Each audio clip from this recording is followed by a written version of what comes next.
Before I tell you this story, I want you to imagine a night so heavy, the air itself feels haunted. A night where whispers turn into screams and faith becomes the only thing left to hold on to. This isn't just another story of cruelty on a southern plantation. This is the story of a man whose voice refused to die, even after they burned his body. Tonight we travel back to Louisiana, deep into the year 1842, where a slave preacher's final sermon would shake an entire plantation to its core. Not because of what he said, but because of what happened after he was silenced. In the deep heart of Louisiana, where the moss hangs thick from ancient oaks and the nights breathe with a humid stillness that feels alive, there lived a man known only as Elias. To the white men who ruled the plantation, he was property, a number, a back bent under the weight of endless work. But to the people in the slave quarters, Elias was more than a man. He was a preacher, a voice that rose from pain and turned it into power. When the sun went down and the overseer's whip slept, Elias would gather the others under the cover of darkness, their faces barely lit by a dying lantern flame. The air would fill with whispers, the shuffle of feet in the dirt, and then his voice, low, steady, carrying across the night like a hymn drifting through fog. He preached about deliverance, not the kind promised by the Master's Bible, but a deliverance of the spirit, of the soul that no chain could hold. He spoke of freedom in words wrapped in scripture, so no one could accuse him outright of rebellion. But the people understood. They always understood. Every time he spoke of crossing the river, every time he spoke of the promised land, their hearts trembled with a dangerous hope. His sermons were soft fires lit in secret, and every night that fire spread. He would tell them that pain was not the end, that their ancestors were watching, that every tear spilled was counted in heaven's book. The people clung to those words like they were lifelines, because in a place where men were treated worse than animals, the idea that something divine still cared was enough to keep them breathing. Elias had once been a field hand, quiet and obedient, until fever took his wife and the master refused to let her be buried in the churchyard. That night something changed in him. He stopped speaking for days, but when he did, his words were no longer the same.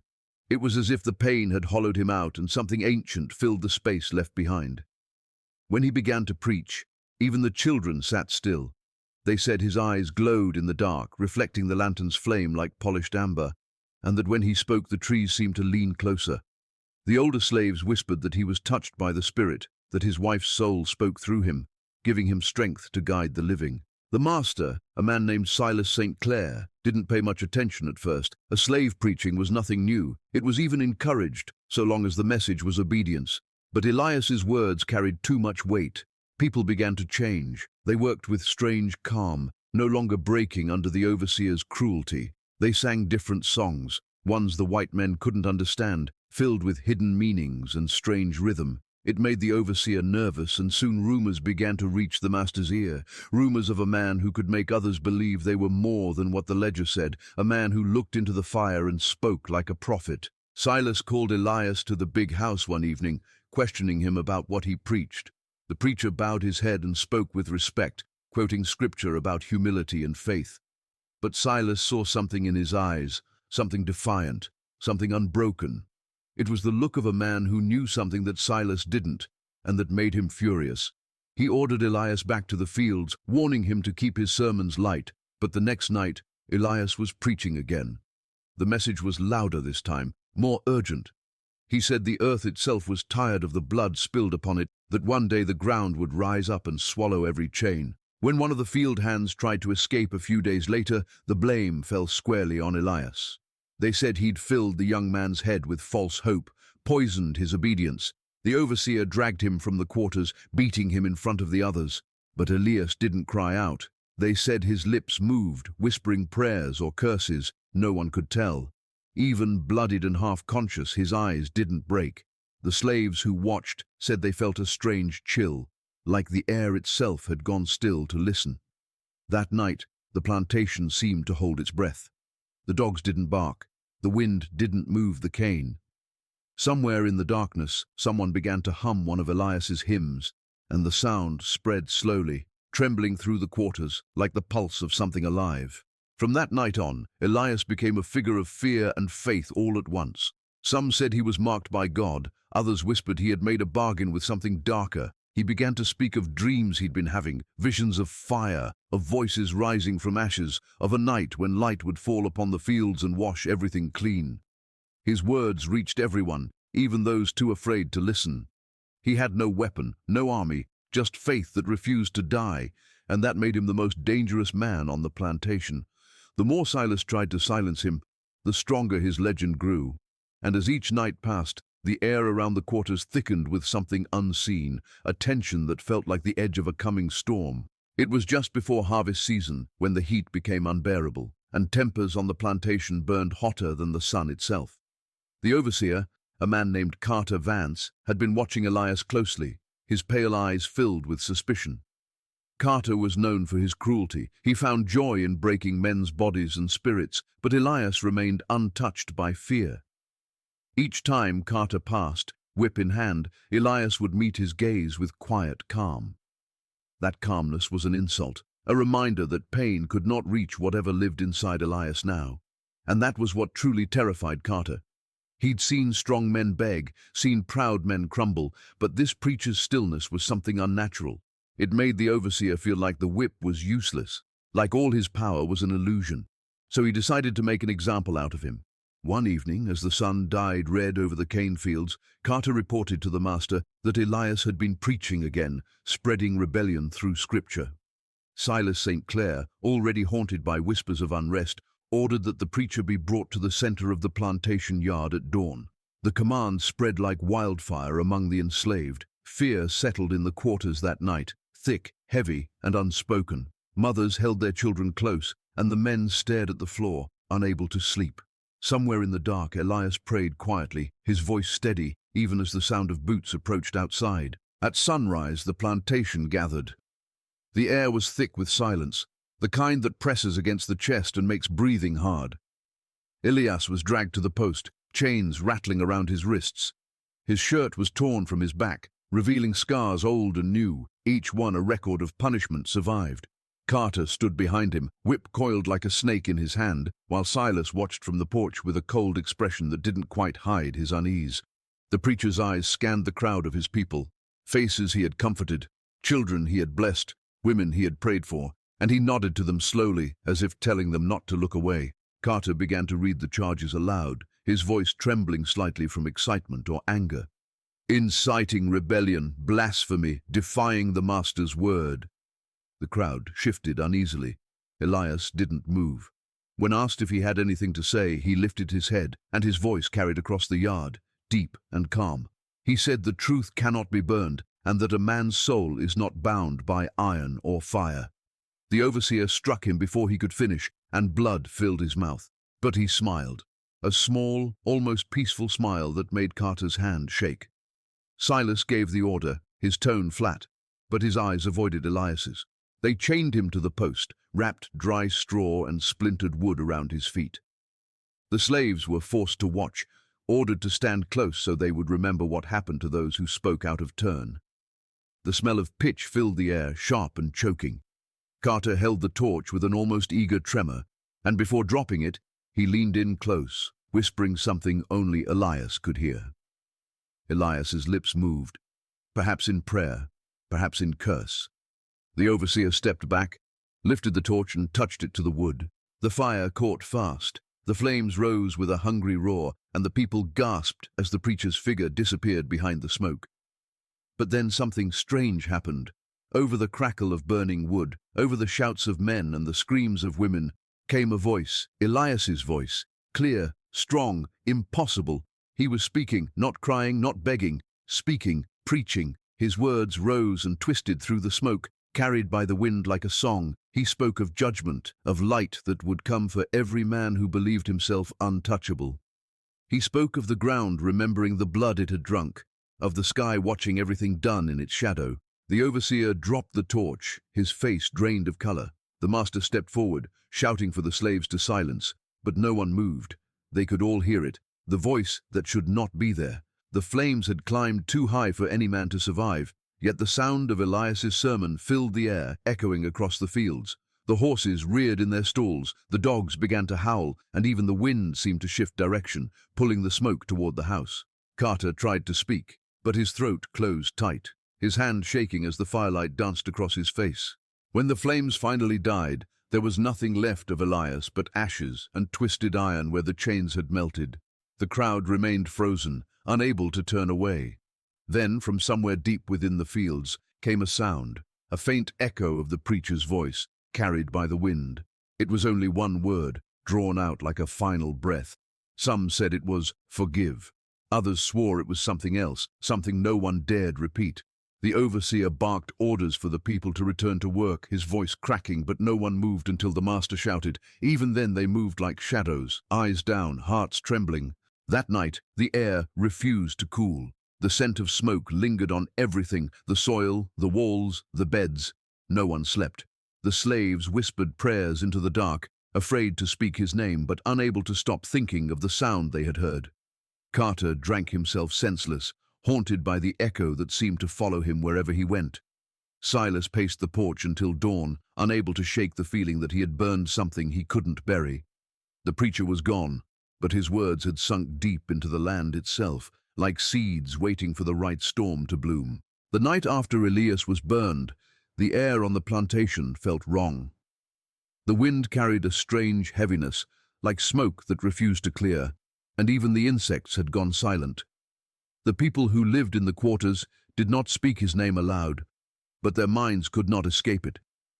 They had seen men die before, beaten, whipped, hung from trees, but none like him. They had seen fire take flesh, but never had they heard a man's voice rise through the flames as though he were untouched by pain. Mothers tried to hush their children, saying it was over, but the little ones asked questions no one wanted to answer. The ground where Elias had burned was black and cracked, and yet when the moonlight hit it, some swore they saw it shimmer like embers still alive. As darkness fell, the air grew colder, unnaturally so for a Louisiana night. The cane stalks shifted in the distance even though there was no breeze.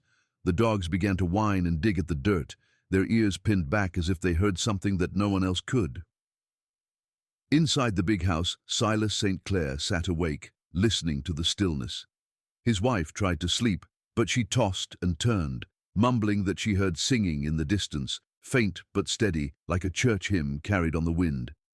Silas rose and went to the window, and for a moment he thought he saw a flicker of light moving along the fields, a dim glow, pulsing and soft, like lanterns swaying in invisible hands. But when he blinked, it was gone. Out in the quarters, some of the older slaves sat awake too, huddled near the dying fires. One woman named Ruth, who had helped tend to Elias's wife years before, said she felt him near. She said her bones ached with it, that the air around her was heavy with the smell of ash and sweet grass.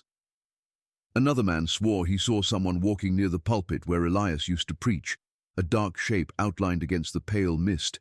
He tried to call out, but his voice caught in his throat, frozen by something between fear and reverence. The others told him to hush, to not call to the dead. But he said the figure turned, and for a heartbeat, he saw eyes shining like firelight. The next morning, the overseer Carter woke to find his boots covered in soot, though his door had been locked. He tried to shake it off, blaming drink and bad dreams, but when he walked out to the yard, his stomach turned cold. The post where Elias had been chained was gone. The ground was smooth, as though something or someone had cleared it clean in the night. He called for the field hands to gather, demanding to know who had moved it, but every face stared back blankly, lips sealed, eyes down. Not one spoke a word. Then, from somewhere beyond the rows of cane, a voice murmured, soft, low, echoing. Carter froze. It was faint, but unmistakable. A man's voice, a preacher's rhythm. That same afternoon, the oxen refused to pull the plow near the burned patch of ground. They digged their hooves in, snorting and trembling, even when Carter struck them hard across the back. The soil there was cold, damp, and black as coal, and no seed took root again after that. The field hands started crossing themselves before passing it, whispering quick prayers. Some said the ground had become hollow, that if you stood too long there, you could feel something moving beneath your feet. At night, strange noises came from the cane, rustling, murmuring, the distant hum of words carried on the wind. Silas told himself it was nonsense. He forbade the people from speaking of Elias, threatened to whip anyone caught whispering about him. But even he could not deny that something had changed. The horses spooked for no reason, the air in the house felt colder, and doors opened on their own. His youngest daughter began waking at night, crying that a man stood by her window, his skin glowing red like coals. When they rushed to look, there was nothing there but the smell of smoke and the faint sound of humming drifting from the fields. His wife grew pale and ill, saying she couldn't sleep because the house itself seemed to breathe when the candles went out. One evening, when the sun bled red over the horizon, Silas went down to the burned patch himself, determined to prove there was nothing there. The air was still, the fields quiet. He stood where Elias had been chained, feeling the hard ground under his boots. But then, faintly, he heard it, the sound of feet dragging through the dirt behind him. He turned quickly, but the space was empty. Then came the whisper, a voice so close it felt like it crawled into his ear. He could not make out the words, but his chest went tight and his vision blurred. He stumbled back toward the house, heart hammering, and told no one what he had felt. That night, the quarters stayed awake again. A faint light flickered in the fields, hovering low to the ground, moving slow between the cane stalks. The singing returned, low, mournful, filled with a strange beauty that chilled the heart. The people huddled together, hands clasped, eyes wide as they heard the voice rising and falling like a sermon carried by the wind. Some cried softly, others bowed their heads. Ruth whispered that Elias was not gone, that his voice had outlived the fire. Even the trees seemed to lean in toward the sound, their branches swaying without wind. The moon disappeared behind clouds, and for a moment the plantation seemed to hold its breath again, caught in the grip of something unseen, something holy and terrible all at once. The days that followed were unlike anything the plantation had ever known. The air hung thick with silence, broken only by sounds that no one could explain. The workers moved slower, eyes darting toward the fields as if they expected something to rise from the earth. The overseer, Carter, had stopped shouting. He carried his whip still, but his hand trembled whenever he touched it. It wasn't guilt that haunted him. It was fear. Fear of the voice he swore he could still hear when the wind blew through the cane. He tried to tell himself it was only in his head, but at night, when he passed near the slave quarters, he'd hear whispers of hymns that stopped the moment he stepped closer, and in that lingering quiet, sometimes faintly, he heard Elias's voice, reciting words from a sermon that had no end. The other slaves refused to go near the pulpit where Elias once preached. It stood near the edge of the cane fields, half-rotted, covered in vines, yet still somehow untouched by time. On some nights, when the fog rolled in heavy from the swamp, a dim light flickered there, blue, unsteady, like flame caught in water. Those who saw it said it wasn't fire at all, but something that glowed from within the wood, breathing in and out like a living thing. Ruth, the old woman who had known Elias, claimed she heard him preaching again, his voice drifting through the fog, his words not for the living, but for the dead. Animals began to act strange. Chickens stopped laying eggs. Cows refused to drink from the troughs. Even the dogs that once barked at the slightest movement now hid beneath the porch, growling at the empty fields. The nights were the worst. The air grew colder after sundown, and a sound, soft, rhythmic, would start near the fields and move slowly toward the quarters. It wasn't footsteps, nor the sound of the wind. It was something in between, a dragging, shuffling presence that made the candles flicker and the babies cry. Those who dared peek through the cracks of their cabin walls swore they saw the outline of a man standing in the distance, framed by the pale light of the moon, motionless, watching. Silas St. Clair tried to hold the plantation together. He told his overseer to keep control, told the workers to return to their duties, but the land itself seemed to resist him. The sugarcane began to rot from the roots up. The sweet smell turned sour, and flies gathered thick over the fields. The workers said the soil had soured because of Elias's blood, that the earth was rejecting its master. Silas had the preacher's ashes buried at the far edge of the property, deep under a willow tree, thinking it would quiet the unrest. But the digging uncovered something he could not explain. The ground beneath the post where Elias had burned was cold as stone. Even under the midday sun, it steamed like breath in winter. The men digging refused to touch it again, crossing themselves and muttering that the preacher was not to be buried because he had not truly died. Carter began drinking more heavily. He'd wake in the night shouting, sweating, clutching his chest.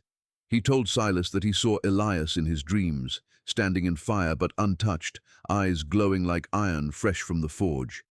He said Elias was speaking to him, not in anger, but in warning. The master told him to hold his tongue and keep to his duties, but the fear in his eyes betrayed him. Within days, Carter's health began to fail. His skin grew pale, his eyes sunken. One night, he disappeared. They found his body near the burned patch the next morning, his face frozen in terror, his hands blackened as if he had reached into a flame. There was no fire nearby, no explanation, but the smell of smoke clung to him like a shadow. After that, the people refused to work the fields. They gathered in silence each night, listening for the sound of the preacher's voice. Some said it came from the earth, others said it came from the sky. The sermons were softer now, mournful, like a lament for the living. The older ones began to speak of judgment, saying the spirit of Elias had become something beyond a man, something sent to remind them that every cruelty carries its own reckoning. Even the master's family began to sense it. The mistress would not step outside after dark. The children cried in their sleep, saying they heard singing under their windows, the same hymns Elias used to lead when he was alive. One stormy night, lightning struck the old chapel at the edge of the plantation. The roof caught fire, flames twisting upward into the rain. But as the fire burned, a strange thing happened. The wind carried the smoke not away, but toward the master's house. The smoke curled through open windows, seeping into the walls, thick and heavy. Silas ran to the porch, coughing, and looked out toward the fields. In the flash of lightning he saw it, a figure standing where Elias had died. Not a ghost of ash or light, but something more solid, more real. The rain fell hard, but the ground around that figure burned, glowing orange in the dark. Then, as quickly as it had appeared, it was gone, leaving behind only the scent of burnt sugar and the echo of a voice fading into the thunder. From that night forward, the plantation was never the same. The workers stopped singing in the fields, the tools rusted from disuse, and the cane never grew tall again. Each night, a heavy mist rolled in from the swamps, covering the land in a veil of white. Those who looked too long into it swore they saw shapes moving, men and women walking through the fog, following a voice only they could hear. And always, at the center of that sound, was the preacher's sermon, low and endless, a voice that did not rest, a voice that would not die. The plantation that once thrived under the name St. Clair was now a shell of itself, a hollow echo of the world it had been. The cane fields grew wild, weeds twisting through the once neat rows, and the smell of rot replaced the sweetness that used to drift through the air. The master's house stood tall but empty, its white paint blistered and peeling under the relentless Louisiana sun. Silence hung over everything, so deep and constant that even the birds seemed to avoid it. What had once been filled with the sound of hammers, voices, and the steady rhythm of work had now become a graveyard of noise. It was as though the land itself refused to speak. The St. Clair family left first. They told the few who dared to ask that the plantation had become cursed, that something had taken hold of the place that no prayer could drive out. Silas was seen last on the porch, a man aged beyond his years, staring out toward the fields that had once made him rich. The servants who remained for those final days said he spoke to someone who wasn't there, that at night he whispered into the dark as if answering a voice only he could hear. When he finally left, he didn't look back. But those who came after said the echo of his footsteps never left the wooden boards, that on quiet nights, if you stand where he once stood, you can hear the floor creak under a weight that no longer exists. After the family fled, no one would stay long. A new owner tried to revive the plantation, hiring fresh hands to work the soil, but the fields resisted. The plows broke their blades on roots that had never been there before. The oxen would stop in their tracks and refuse to move, snorting and trembling as if they saw something invisible blocking their way. The workers said they heard voices coming from the ground itself, low and muffled, like the hum of distant chanting. Some nights they said they saw fire moving through the fields, lines of orange light snaking between the cane, never burning the plants, only glowing and vanishing like breath in cold air. When they told the new master what they'd seen, he laughed and called them superstitious. But a week later, he was gone, leaving everything behind without a word. Over time, the plantation became known by a different name among the people who lived nearby. They called it the Silent Place. Travelers passing through avoided it after sunset. The road that once led wagons to its gates grew over with moss and vines, and the sound of insects stopped the moment you stepped onto its soil. Those who dared to wander close said they felt a pressure in their chest, as though the air itself grew thick, and every step they took made the world around them quieter. They said the silence wasn't just the absence of sound, it was alive, heavy, watching, and yet there were those who swore that if you stood there long enough, you could hear him, the preacher. His voice wasn't like before, not full of fury or warning. It was calm now, slow, weaving through the stillness like smoke. He didn't preach of fire anymore. He spoke of remembrance.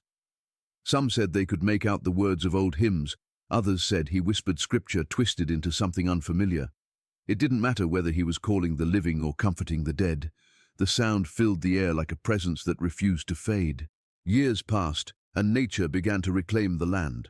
Trees grew through the walls of the old cabins, the chapel fell into dust, and vines swallowed the fences whole. But the ground where Elias had burned stayed bare. No grass, no weeds, only hard, cracked earth that glowed faintly when the moon was full. People in nearby towns warned their children never to go near it. But still, stories spread.